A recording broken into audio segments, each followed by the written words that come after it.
Black people, why are you Christians? White people, your oppressors have forced you into their cult. Christianity arrived in Africa within the 1st century. What? But the slaves and forcing them to be Christian. Not saying that didn't happen, but Mark the disciple brought Christianity into Alexandria, Egypt. And then by the 4th century, Ethiopia declared Christianity its state religion. Christianity was in Africa before the transatlantic slave trade. Say it with me.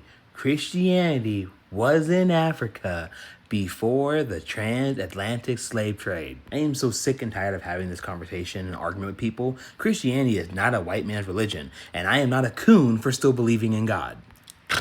But what about all the injustice Black people faced? You think we're the only people who have ever suffered? All of Jesus' original disciples were brutally executed except for John. Like, are you not willing to pick up your cross or what? But I'm digressing. Let's get back to the important part here. Let's go and talk about how important Black people are to Jesus. This is one of my favorite stories in the Bible. It's found in Acts chapter 8, beginning at verse 26. So the Apostle Philip, he's just minding his own business when the angel of the Lord tells him to start walking. No direction to start walking.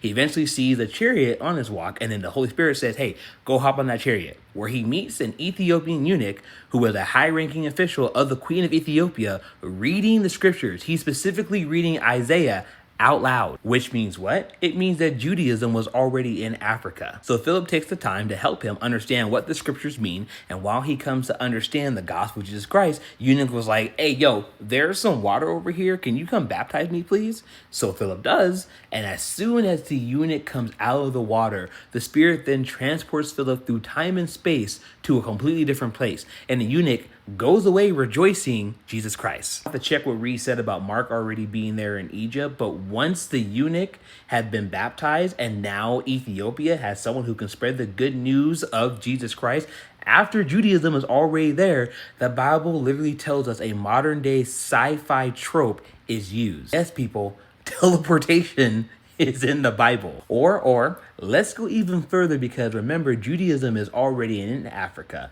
Might that be from the Egyptians who may have practiced it? Because when I read the book Reading While Black, as Jacob is on his deathbed, he's blessing all of his children. When he gets to Joseph's children, his children who are Egyptian through birth, through their mother, he repeats the promise to him from God about having many descendants and tells Joseph that they are part of the promise, that they are considered his sons like his other sons. So the first people to be considered in the promise from Abraham, Isaac to Jacob are freaking Black. This is just the Bible, people. This is literally Genesis. Stop letting these people tell you that this religion was forced upon us. We were always considered in the promise, and maybe that's why they want you to walk away.